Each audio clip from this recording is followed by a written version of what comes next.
Bonjour tout le monde, je m'appelle Simon King et je suis candidat du Parti vert du Canada dans la circonscription de Longueuil-Saint-Hubert. On me demande souvent pourquoi j'ai décidé de m'impliquer en politique. En fait, moi j'ai commencé à m'impliquer vraiment activement dans le mouvement écolo il y a un peu plus de 2 ans. Puis c'est vraiment dans le but de lutter contre la crise écologique qu'on vit actuellement. Les gens, ils trouvent souvent que j'exagère. Tu sais, ils me disent, ben voyons, Simon, c'est pas si pire que ça, tu t'inquiètes pour rien. Ben, en fait, moi, je suis pas tout à fait d'accord avec ça. Je trouve que actuellement, il y a vraiment des trucs qui se passent qui sont très inquiétants, auxquels on devrait se préoccuper. Donc, quand les gens me demandent pourquoi je fais ça, c'est assez difficile de répondre de façon brève, en quelques phrases, en quelques secondes. Donc, j'ai décidé de faire une vidéo justement pour expliquer plus en détail mon point de vue. Euh, c'est vraiment une question très complexe. Puis, j'ai décidé aussi dans cette vidéo-là, j'ai mis tous les liens. J'ai rien inventé dans cette vidéo-là. J'ai mis tous les liens en bas de la fenêtre. Donc, vous pouvez aller voir les sources. C'est des sources très sérieuses auxquelles je fais référence dans cette vidéo-là. Donc, vraiment, l'élément déclencheur pour moi, ça a été le rapport du GIEC d'octobre 2018. Le GIEC, c'est quoi? C'est le groupe d'experts intergouvernemental sur l'évolution du climat. Ça, c'est un organisme de l'ONU qui regroupe à peu près tous les pays du monde. Il y a 195 pays là-dedans, puis des milliers de scientifiques qui travaillent sur les rapports du GIEC. Leur but, c'est d'évaluer tous les travaux scientifiques qui se sont faits au cours des dernières années, puis de faire une synthèse de ces travaux-là. C'est vraiment ce qui se rapproche le plus possible d'un consensus scientifique à l'échelle mondiale. Donc, c'est vraiment immense comme travail qu'ils font au GIEC. Le rapport d'octobre 2018, il portait sur les conséquences d'un réchauffement planétaire de 1,5 degré. Dans ce rapport-là, il y a une grosse comparaison qui est faite entre un réchauffement planétaire de 1,5 et de 2 degrés. Il y a justement un nouveau rapport du GIEC qui a été publié cette semaine qui confirme ce qui avait été publié en 2018, même qu'on apprend dans ce rapport-là que ça va encore plus vite les réchauffements planétaires que ce qu'on pensait il y a 3 ans. Donc, on n'est vraiment pas on s'en va vraiment pas dans la bonne direction finalement. Voilà, je vais vous expliquer un peu plus en détail qu'est-ce qu'il y a dans ce rapport-là. Je vous conseille de ne pas le lire au complet, parce que c'est un rapport de 630 pages qui est écrit dans un langage vraiment scientifique, très, très lourd à lire. Mais heureusement, il y a ce qu'il appelle un résumé à l'intention des décideurs d'une trentaine de pages. Moi, je considère que chaque personne qui se présente en politique, peu importe à quel niveau, que ce soit au municipal, au provincial ou au fédéral, devrait avoir lu ce rapport-là au moins une fois. C'est le résumé à l'intention des décideurs que je vais vous résumer dans les prochaines diapositives. Ce rapport-là, il est divisé en 4 parties. La première partie, c'est le constat, vers quoi on s'en va, vers un réchauffement de 1,5 degré. En fait, en 2018, on avait déjà atteint 1 degré de réchauffement. Donc, on est déjà près de la barre des 1,5 degrés. En 2018, on disait qu'on atteindrait le réchauffement de 1,5 degré entre 2030 et 2052. C'était quand même dans un avenir pas si lointain que ça. Euh, Ensuite, on disait que les impacts sont déjà visibles. Donc, même à 1 degré Celsius de réchauffement, ça paraît peu 1 degré, mais on voit déjà des impacts vraiment concrets du réchauffement climatique.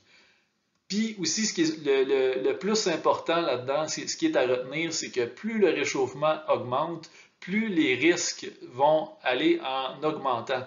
Mais ce n'est pas non plus une relation linéaire, c'est plus comme une relation exponentielle. Ça veut dire que si le réchauffement climatique double, bien souvent les conséquences vont quadrupler. Donc, c'est vraiment chaque dixième de degré de réchauffement est super important. Si vous n'êtes pas encore parfaitement convaincu, si vous doutez du phénomène de réchauffement climatique, je ne commencerai pas à élaborer de long en large, mais je vous conseille d'aller voir cette vidéo-là qui est préparée par un physicien français qui fait de la vulgarisation scientifique sur plein de sujets différents. Sa chaîne, ça s'appelle Science étonnante, puis le titre de la vidéo, c'est Faut-il croire au changement climatique? En gros, dans la vidéo, il démontre trois points dans sa vidéo. Premièrement, que les activités humaines rejettent du CO2, du gaz carbonique.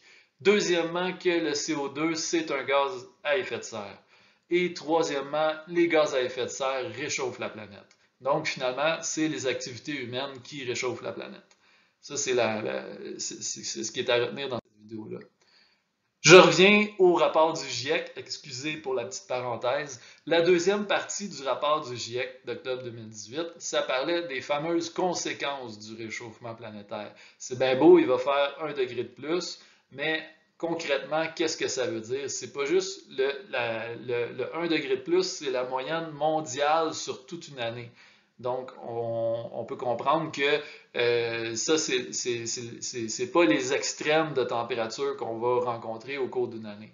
Ben, en fait, le réchauffement climatique, justement, va amener des températures extrêmes dans la plupart des zones habitées. Ça veut dire des vagues de chaleur comme on vit actuellement en ce moment, une des plus grosses canicules de l'été qu'on a ici au Québec en ce moment. Et aussi des fortes précipitations et inondations dans plusieurs régions.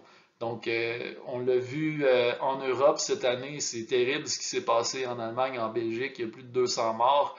On l'a vu avec les inondations qu'on a eues il y a quelques années au Québec, à Sainte-Marthe-sur-le-Lac, la digue qui a cédé, c'est horrible, un quartier complet qui a été détruit. Donc, de plus en plus d'inondations. Déficit de précipitation et sécheresse dans certaines régions. Donc déjà, il y a des parties du monde où ils ont de la misère à se nourrir, où il y a des famines qui sont causées par les réchauffements climatiques. Élévation du niveau moyen de la mer aussi. On parle de la mer, le niveau des océans qui augmente. Ça veut dire des villes côtières qui sont menacées d'inondations, mais là, c'est pas juste une inondation de quelques jours, c'est le niveau de la mer qui augmente. Donc, c'est vraiment des quartiers au complet, encore une fois, là, qui sont menacés par l'augmentation du niveau de la mer.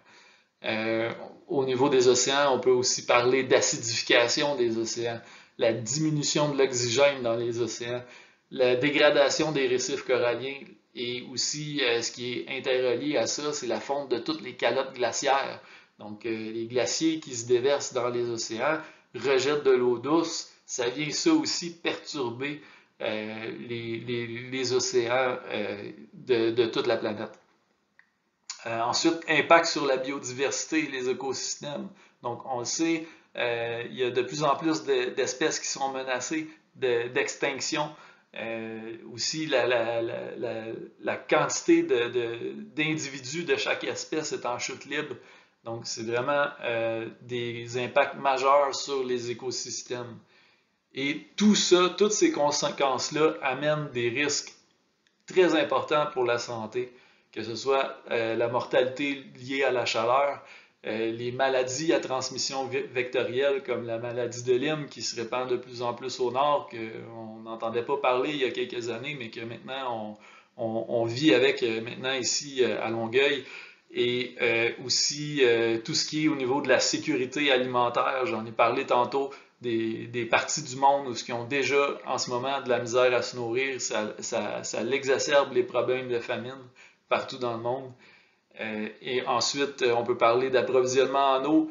On le voit en ce moment en Californie, il y a des réservoirs d'eau douce, des énormes réservoirs qui sont en train de se vider.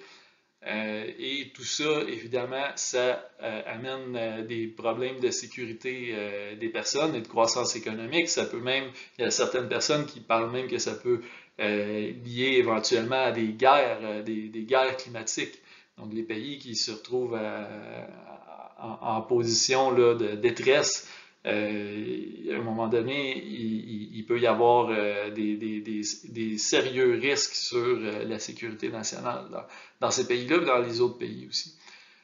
Donc, c'est ça qui est c'est pas un tableau très, très positif des conséquences du réchauffement climatique, mais encore là, j'insiste là-dessus. Ce qui est important de savoir, c'est que chaque dixième de degré compte. Ce que le rapport du GIEC dit, c'est que pour certains indicateurs, la différence entre 1,5 degré et 2 degrés, c'est le double. Donc, si on passe de 1,5 degré à 2 degrés de réchauffement, il y a certaines conséquences que les indicateurs de ces conséquences-là vont passer du simple au double. Donc, la cible de 1,5 degré est super importante à ne pas dépasser. Troisième partie du rapport, c'est les cibles qu'il faudrait atteindre justement pour limiter le réchauffement climatique à 1,5 degré. Donc, on parle, entre autres, des diminutions des émissions de gaz à effet de serre de 40 à 60% en 2030. Donc, on va dire, la moitié des émissions de GES qu'on émet à chaque année qu'il faudrait couper d'ici 10 ans. Et ensuite de ça, on parle aussi d'atteindre la carboneutralité vers 2050. Donc, d'ici 30 ans, c'est pas nécessairement de ne plus émettre aucun gaz à effet de serre. C'est que les gaz à effet de serre qu'on émet dans l'atmosphère sont captés d'une autre façon, que ce soit en plantant des arbres, que ce soit en pratiquant de l'agriculture régénératrice. Il y a aussi certaines personnes qui parlent de systèmes technologiques pour capter les gaz à effet de serre dans l'atmosphère, mais ces systèmes-là sont plus ou moins au point en ce moment. Ce serait bien si on pouvait en développer, mais il ne faut pas se fier uniquement là-dessus parce qu'on risque très fort premièrement, que ces systèmes-là arrivent sur le marché beaucoup trop tard et qu'on ne soit pas capable d'enlever finalement assez de gaz à effet de serre dans l'atmosphère. On parle aussi de respecter un budget carbone total. Donc, le GIEC a calculé la quantité de gaz à effet de serre qu'on peut encore émettre dans l'atmosphère au cours du prochain siècle pour ne pas dépasser la limite de 1,5. Et le budget carbone total qui nous reste, en fait, on l'a presque atteint. C'est une question de quelques années si on continue au rythme actuel pour atteindre au niveau mondial ce budget carbone-là. On parle aussi d'éliminer jusqu'à 1000 tonnes de CO2 au cours du 21e siècle, donc d'ici 2100, par les techniques que je viens de parler, plantation d'arbres, agriculture régénératrice ou des techniques de séquestration plus technologiques. Là. Quatrième et dernière partie du rapport, on explique dans le fond ce qui est le plus au niveau du développement durable et de la lutte contre la pauvreté. Donc, on dit que l'accord de Paris ne parviendrait pas à limiter le réchauffement à 1,5 degré. Donc, ça, c'est les engagements qui ont été pris dans l'accord de Paris en 2015, auxquels le Canada a adhéré, mais qui ne sont même pas suffisants pour limiter le réchauffement à 1,5. Les émissions mondiales de CO2 doivent commencer à décliner bien avant 2030. Ça, c'est super important. On ne peut pas attendre à 2030 pour agir, il faut commencer dès maintenant. Les impacts du changement climatique et les mesures d'adaptation sont aussi étroitement liés au développement durable. Donc, le développement durable, c'est ce qui concilie finalement, selon la définition de l'ONU, le bien-être social, la prospérité économique, puis évidemment la protection de l'environnement. Quand on parle de développement durable, des fois, il y a des compromis à faire avec la réduction des gaz à effet de serre, mais dans la majorité des cas, c'est des synergies qui se dégagent. Les objectifs, les mesures à prendre pour arriver à ces deux objectifs-là, souvent sont les mêmes. Souvent, il y a des synergies. Quand on parle de synergie dans le rapport du GIEC, c'est justement ça. On dit que les synergies sont beaucoup plus importantes que les compromis à faire. Donc, il est possible, il est parfaitement possible d'allier finalement la lutte au changement climatique et la justice sociale. C'était les grandes lignes du rapport de GIEC d'octobre 2018. Maintenant, qu'est-ce qu'il y en est aujourd'hui en 2021? Où est-ce qu'on en est? Ben, comme je disais au début de la présentation, cette semaine, le nouveau rapport du GIEC qui vient de sortir au mois d'août 2021, il nous dit en fait que ça va beaucoup plus vite qu'on pensait. La température de 2 degrés, le réchauffement planétaire de 2 degrés, si on continue d'émettre des gaz à effet de serre au rythme où on le fait actuellement, ben ça va être d'ici 20 à 40 ans qu'on va être rendu là. Donc 20 à 40 ans, ça c'est soit juste au début de ma retraite à moi ou pendant ma retraite. Donc moi j'ai, comme à peu près n'importe qui travaille fort toute sa vie, il a envie de passer une belle retraite. Mais là, tu sais, on parle pas de nos petits-enfants ou de nos arrière-petits-enfants qui vont connaître ces conséquences-là. On parle de nous finalement, de nos enfants, la prochaine génération aussi, c'est le monde dans lequel on va les laisser, qui est finalement, qui va être finalement avec un réchauffement de 2 degrés. Et ce que le rapport du GIEC dit, je reviens aussi là-dessus parce que c'est super important, chaque tranche de 0,5 degré est perceptible. On va voir les impacts. Là, on est déjà à 1 degré, on voit les feux de forêt, on voit les sécheresses, on voit les inondations. Ben, à 1,5 degré, on va voir la différence entre aujourd'hui puis 1,5 et aussi entre 1,5 puis 2, on va voir une différence importante. Ce qu'on a appris aussi dans le rapport de cette semaine, c'est que le Gulf Stream, qui régule toute l'Atlantique Nord, est extrêmement menacé en ce moment. Le Gulf Stream, c'est un peu ce qui régule le climat de l'Est de l'Amérique du Nord et de l'Europe. Ça serait vraiment un autre impact majeur d'un réchauffement climatique hors de contrôle. Aussi, ce qu'on parle dans le nouveau rapport, c'est du méthane. Le méthane, c'est un autre gaz à effet de serre qu'on a sous-estimé au cours des dernières années. On n'en entend pas beaucoup parler. Le méthane, c'est un gaz à effet de serre 23 fois plus puissant que le CO2. Heureusement, on en émet beaucoup moins, mais son influence est grandissante dans les causes du réchauffement climatique. Le méthane, ça provient de l'agriculture, ça provient de l'enfouissement des déchets, mais évidemment, ça provient surtout ça provient entre autres, je devrais dire, de l'exploitation gazière. Parce que le gaz naturel, on nous fait croire que c'est l'énergie de l'avenir, c'est l'énergie de la transition, mais c'est archi faux.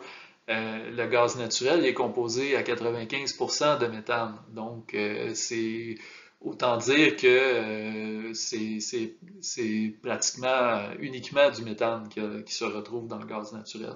Donc, on ne peut pas tout convertir au gaz naturel puis se dire que tout va bien aller puis qu'on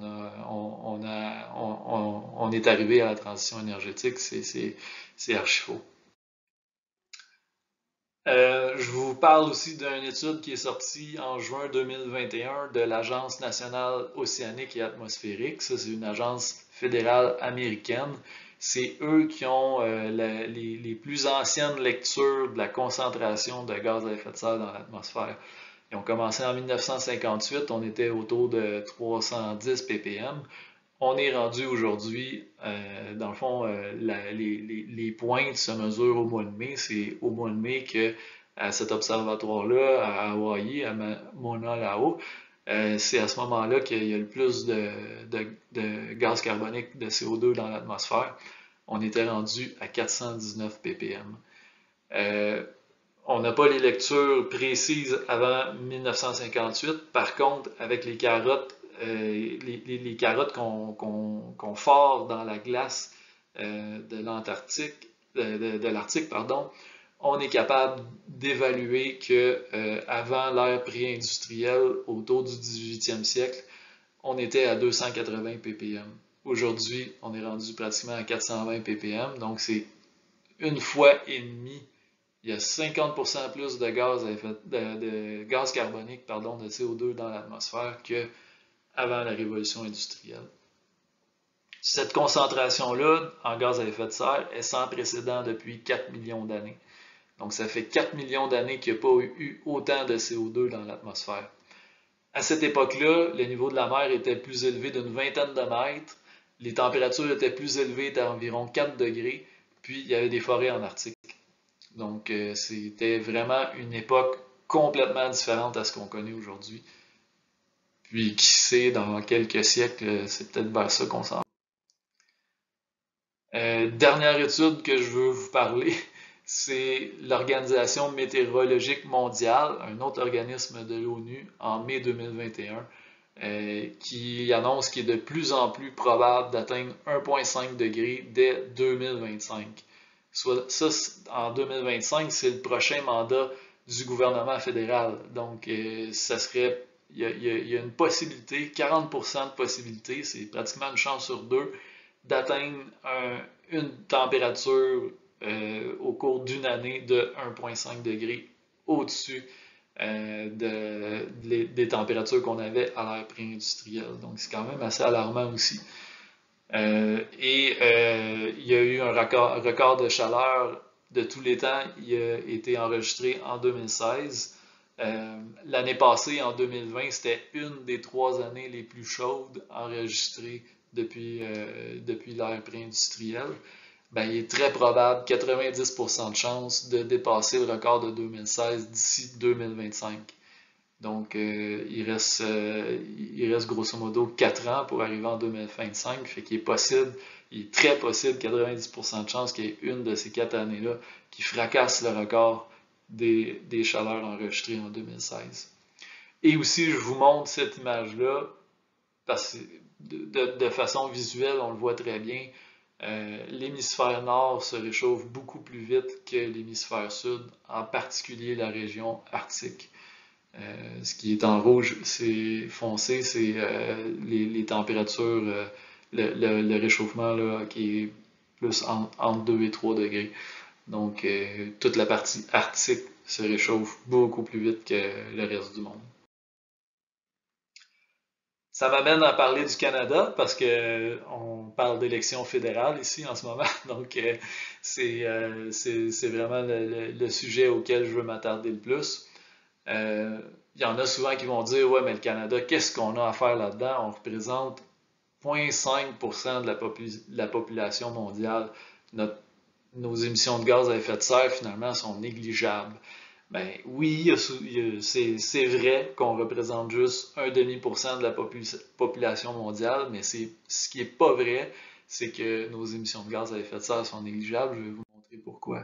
Ça, c'est le tableau de à peu près tous les pays. Là, il y a certains pays qui ont été regroupés dans des zones géographiques dans ce tableau-là. Sur l'horizontale, la largeur de chaque bande représente la population du pays. Donc, par exemple, la Chine, là, qui est à gauche en bleu poudre, la bande est très très large parce qu'ils sont très très nombreux, pratiquement 1,5 milliard d'habitants en Chine. Et dans l'autre sens, à la verticale, c'est le nombre de GES, le nombre de gaz à effet de serre émis par habitant. Donc en Chine, on peut voir qu'ils sont autour de 7,5 tonnes par personne. Tandis qu'au Canada, on a une bande très très étroite parce que c'est vrai qu'on est peu nombreux au Canada, on est environ 38 millions. Par contre, on est la 3e bande à gauche. Ça veut dire que dans ce graphique-là, on est les 3e plus grands émetteurs de gaz à effet de serre par personne. Donc la barre qui représente le Canada est très très haute. On est plus autour de 15 tonnes par personne, ce qui est plus de 3 fois la moyenne mondiale. Donc c'est sûr qu'en valeur absolue, c'est la Chine, on le voit, c'est très visuel dans le graphique, c'est la Chine qui a la plus grande superficie de rectangle. Ça représente le total des émissions de gaz à effet de serre émises par le pays. Par contre, quand on voit que le Canada, c'est le double d'émissions de gaz à effet de serre par personne que la Chine, quand on arrive aux grandes conférences climatiques mondiales, le Canada est très mal placé de dire à la Chine de réduire ses émissions de gaz à effet de serre, pardon, parce que le Canada en émet 2 fois plus par personne. Donc, c'est faux de dire que nos émissions de gaz à effet de serre sont insignifiantes. Je vous ai dit qu'il y avait plusieurs pays qui avaient été regroupés là, dans ce graphique-là, parce qu'on ne peut pas mettre les 195 pays, on verrait plus rien. En réalité, le Canada, c'est le 7e plus grand émetteur de gaz à effet de serre par personne au monde. Donc, on a vraiment du chemin à faire. Parmi tous les pays du G7, on est le seul pays qui n'a pas réduit ses gaz à effet de serre depuis l'accord de Paris. Donc, ça, c'est les derniers chiffres du Canada, des émissions de gaz à effet de serre par année du Canada. Donc, on peut voir qu'en 2019, on n'avait même pas commencé à réduire nos émissions de GES. Hein, depuis autour de l'an 2000, nos émissions ils fluctuent là, entre 700 et 750 millions de tonnes par année. Ça, c'est le total du pays au complet. Puis depuis ce temps-là, c'est bien, on a arrêté d'augmenter nos émissions, mais on n'a pas commencé à les diminuer. Et je vous disais tantôt qu'en 2050, il faut arriver à zéro. Et actuellement, la cible du Canada, du gouvernement fédéral, c'est 30% de réduction en 2030. Donc ça, c'est 511 millions de tonnes. Par contre, la cible devrait être plus autour de 50%. Donc, la cible devrait être plus autour de 350-360 millions de tonnes par année en 2030. On peut voir aussi que les gouvernements précédents n'ont pas vraiment réglé la situation. Les conservateurs de Stephen Harper sont arrivés au pouvoir en 2006 avec 730 millions de tonnes par année, puis ils ont fini 10 ans plus tard, en 2015, avec 723 millions de tonnes par année. Fait on peut penser qu'ils ont légèrement réussi à réduire les émissions de gaz à effet de serre, mais en fait, c'est trompeur parce que, si vous vous souvenez bien, en 2008, il y a eu une grave récession, surtout aux États-Unis, mais qui a impacté aussi le Canada. Et on peut voir qu'en 2009, on était rendu en bas de 700 millions de tonnes pour cette année-là. Donc, on peut très bien comprendre que la réduction des gaz à effet de serre en 2009 n'est pas attribuable aux politiques des conservateurs, mais plutôt à la récession économique qu'il y a eu l'année d'avant. Donc, d'ailleurs, à partir de 2009, les émissions ont recommencé à augmenter jusqu'en 2015. 2015, les libéraux sont arrivés au pouvoir avec des belles promesses en nous disant, nous, on va réussir à lutter contre les changements climatiques de façon efficace.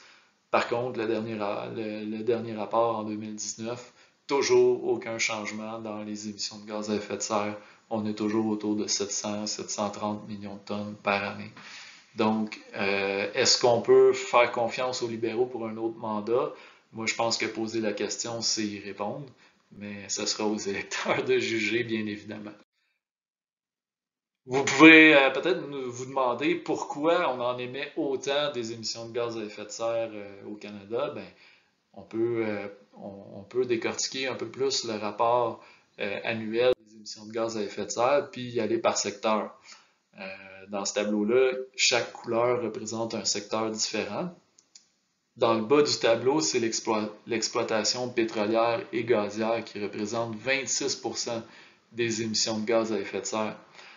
Et l'autre ligne juste au-dessus, en bleu foncé, pas le bleu le plus foncé, mais l'autre juste en dessous, c'est les transports avec 25% des émissions de gaz à effet de serre. Donc, le secteur des transports combiné au secteur de l'exploitation pétrolière et gazière, c'est plus de la moitié des émissions de gaz à effet de serre au Canada. Donc, c'est vraiment à ces deux secteurs-là que le prochain gouvernement devrait s'attaquer.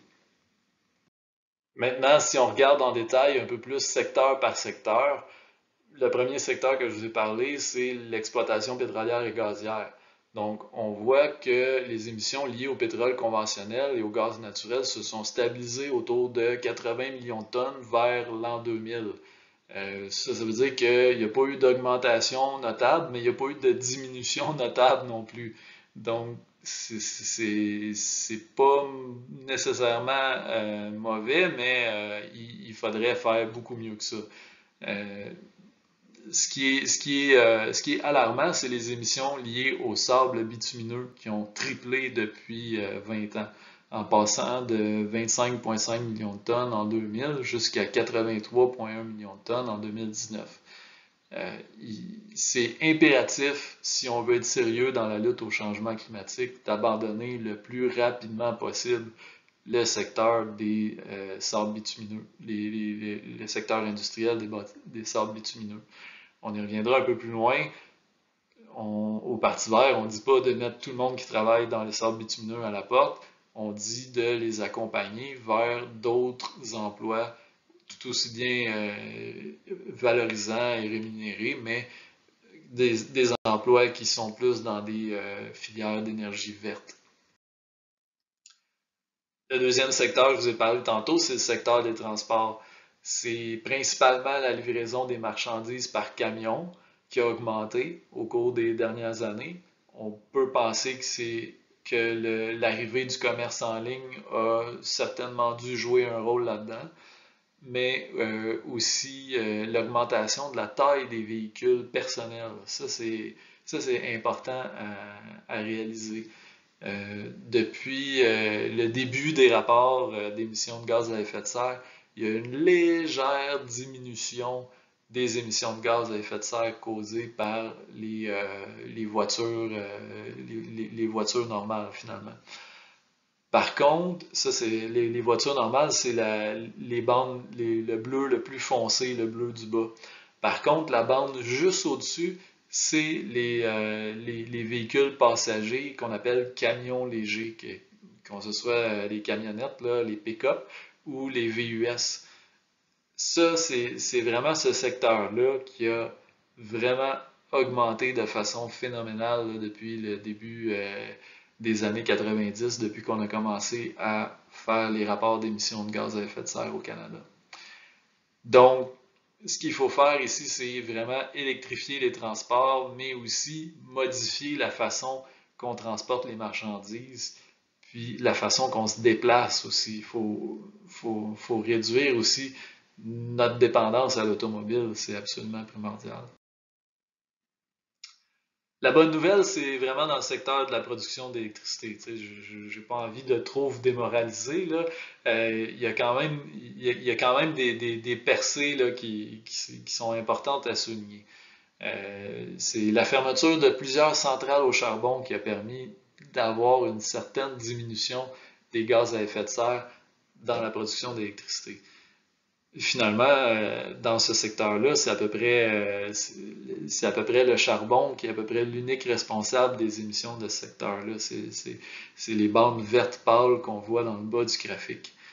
Euh, c'est bien ce qu'on a fait jusqu'à maintenant, mais c'est impératif que d'ici 2030, on réussisse à fermer les dernières centrales thermiques au charbon qui produisent de l'électricité au Canada. On est encore à au-dessus de 40 millions de tonnes dans ce secteur-là en 2019. Donc, on pourrait en faire vraiment beaucoup plus. C'est important aussi de regarder les émissions par province pour comprendre ce qui se passe au Canada. Donc, tantôt, on a comparé, par exemple, les émissions par habitant du Canada avec les émissions par habitant de la Chine. Ben, on peut faire exactement le même exercice avec les provinces. Quand on regarde juste la hauteur des lignes qu'on voit ici sur ce graphique-là, on peut penser que c'est l'Ontario et l'Alberta qui sont les deux provinces les plus émettrices de gaz à effet de serre. C'est vrai en valeur absolue. C'est le total des émissions de gaz à effet de serre qui émettent au cours d'une année. C'est vrai que l'Alberta, c'est de loin la province la plus émettrice, suivie de pas tellement loin derrière par l'Ontario. Par contre, quand on ramène ce chiffre-là par habitant, ben, on s'aperçoit que l'Ontario est pas si pire que ça finalement, à 11,05 tonnes par année. Ils sont juste un petit peu derrière le Québec qui est à 9,75 tonnes et un petit peu devant la Colombie-Britannique qui sont à 12,76. Mais c'est quand on regarde la Saskatchewan et l'Alberta qui est vraiment catastrophique. Dans ces deux provinces-là, ils sont à 63,45, 62,14 tonnes par année par personne. C'est énorme. Si l'Alberta ou la Saskatchewan était un pays, ce serait le pays qui émettrait le plus de gaz à effet de serre au monde. Pas juste par un petit peu. Il dépasserait du double les émissions de gaz à effet de serre du pays actuellement qui en émet le plus. C'est le Qatar, qui sont à 30 tonnes par année et des poussières. Je m'excuserai, je ne me souviens plus du chiffre exact. Donc, c'est vraiment un gros travail à faire dans les provinces, dans ces provinces-là. Je vais vous laisser sur une petite note positive en terminant. Heureusement qu'il existe des solutions. Donc, au Parti vert, on vous en propose quelques-unes. Mettre fin aux subventions à l'industrie pétrolière et gazière. Le gouvernement fédéral actuellement donne des milliards de dollars par année à cette industrie-là. Ça, il faut que ça cesse absolument. Et aussi interdire tout nouveau projet d'exploitation d'énergie fossile, que ce soit des nouveaux puits ou des nouveaux pipelines ou des raffineries, peu importe. On ne peut plus se permettre d'avoir des nouveaux projets comme ça au Canada. Ensuite, produire l'électricité à partir de sources renouvelables. J'ai parlé tantôt des centrales au charbon. Ça aussi, il faut que ça cesse absolument. Et accélérer l'électrification des transports. Donc, oui, enlever progressivement les véhicules à essence puis les remplacer par des véhicules électriques, mais aussi changer la façon dont on fait nos livraisons de marchandises et la façon dont on se déplace aussi. Interdire les produits en plastique à usage unique, ça c'est une promesse électorale des libéraux qui n'ont pas tenu. Hein. On voit à quel point c'est important pour eux de réduire notre consommation de plastique à usage unique. Ensuite, on parle aussi de construire des lignes de train à grande vitesse. Là, ici, on ne parle pas de train à haute fréquence comme Via Rail propose actuellement dans le corridor Québec-Windsor. Nous, on parle d'un vrai train à grande vitesse, comme ce qu'on retrouve en Europe, qui atteint des vitesses de 300 km/h, par exemple, et qu'à ce moment-là, ça vient vraiment concurrencer l'avion et l'automobile personnelle. Ça devient vraiment intéressant de changer de mode de transport à ce moment-là.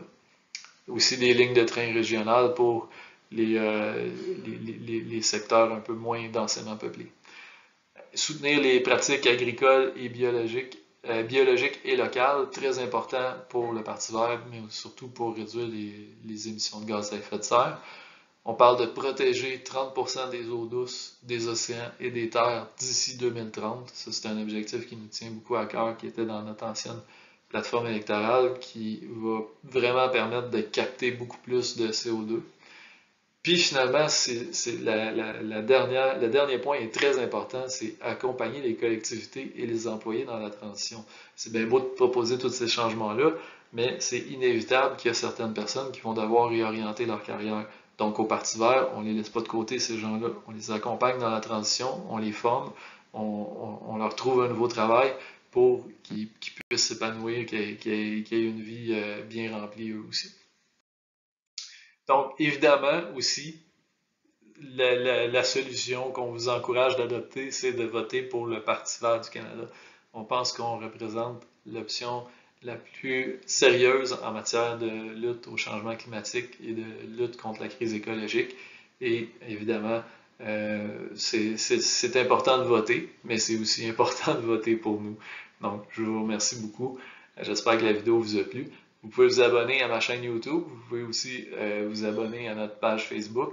Je vais publier d'autres vidéos comme ça. Si ça vous intéresse, ben, vous pourrez voir les prochaines vidéos qui vont traiter de d'autres sujets par rapport à la crise écologique. Merci beaucoup. À la prochaine.